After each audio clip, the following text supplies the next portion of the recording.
Furiosa is my favorite film of 2024, hands down. I expect this film to be number one for me, or at least top five for the rest of the year. I've been somewhat disappointed with the films this year. I haven't liked a whole lot. I haven't even been inclined to review a lot this year because I have been disappointed with the final product.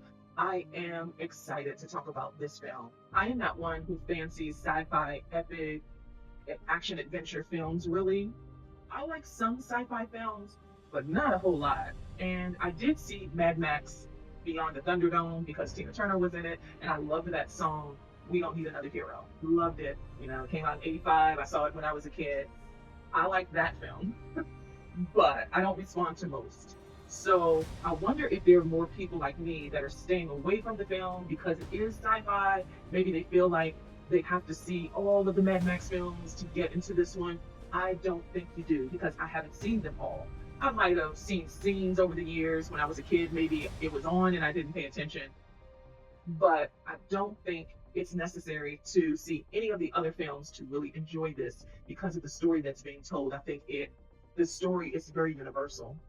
I am disappointed in the box office projections for this film for this weekend because it's coming in, for the 4 day about 35 or less, and even less for the 3 day domestic. And that is very disappointing because this is a really good film. I've seen worse films do a lot better than this box office is projected to do. I loved this film and I admonish people who like cinema to see this one. What director George Miller does with this film is spectacular. I love the direction. He co-wrote this film. He co-wrote the script, I'll say.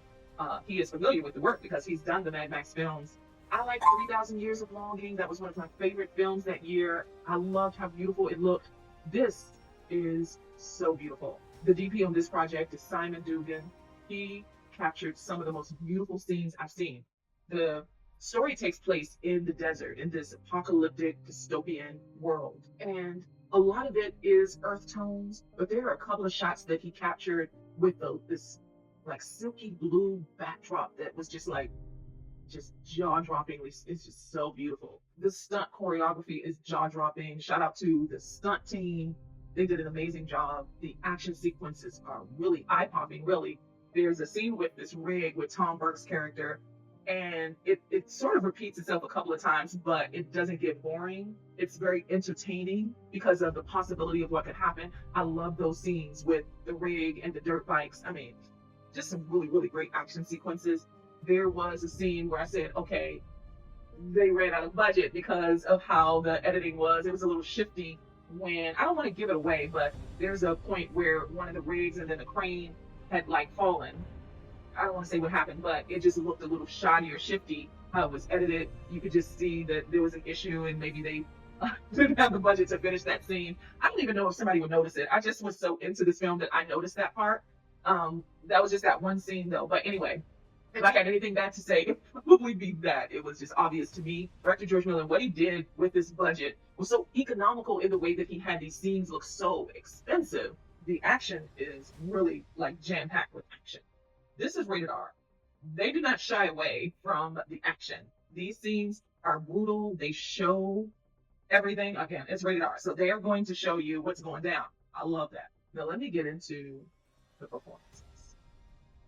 I saw this trailer. I didn't buy in because it's sci-fi. It's not my thing. I didn't buy in, but I wanted to go. And so this is a Charlize Theron stan channel. I love Charlize. Nobody can do it like her. Like, I think she should take over the Fast and Furious franchise, but that's another story.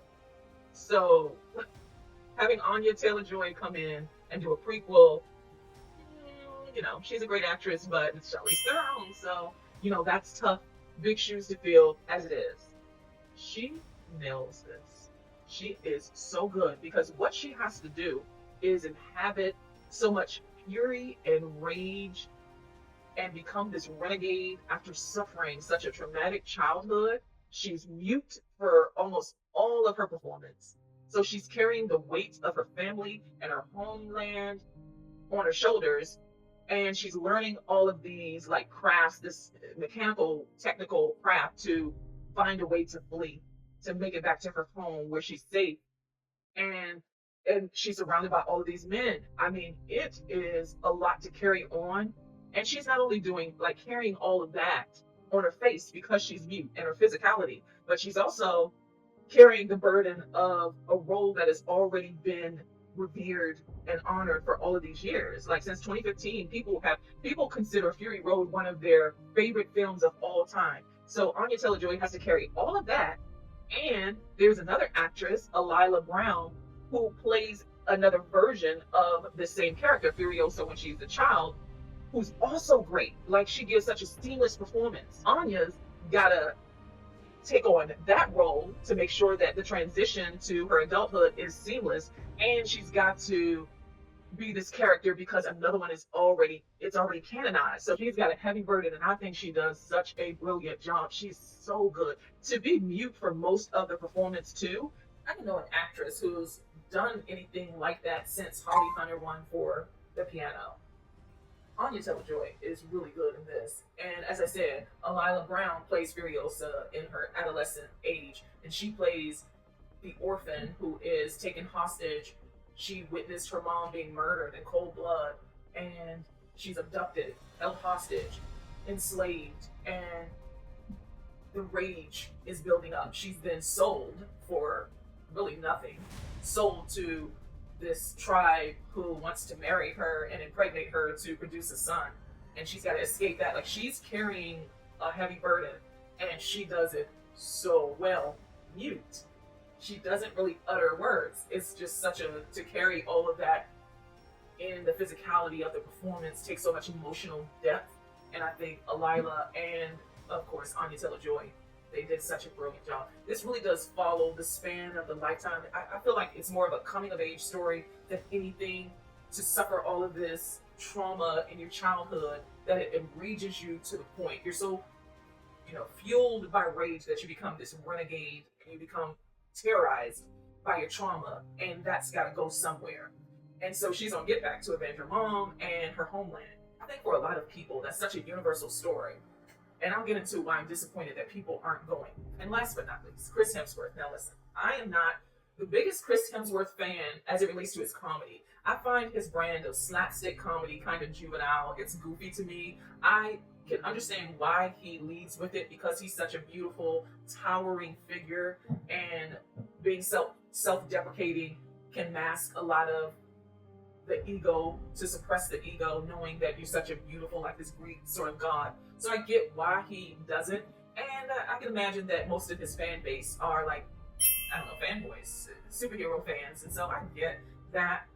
But here, in this film, he's never been better, in my opinion. He plays the perfect villain. I think what I liked about Jason Momoa's character in Fast 10, I love about this villain. I feel like Chris Hemsworth steals a lot of this movie, and I feel like he needs his standalone film. Now, I know this is Mad Max, and Mad Max is in the film, and I love what Burke does with his role. But Chris Hemsworth, like, he plays a really, really good villain. I probably went on too much, but I just cannot talk enough about this film. Furiosa was really, really good. It's unfortunate that, female-led action films don't get the box office receipts they deserve. This film is coming under projections, and it's a shame because if moviegoers gave this a chance, I think they would agree with me that this is one of the best films of 2024. I admonish you this weekend, next weekend, during the week, even if you see it like a matinee. This is worth your eyeballs. This is worth your time. See it on the biggest screen you can find. This is meant to be seen on the big screen. That's how beautifully epic it is. At any rate, Furiosa, a Mad Max saga, is currently in theaters now.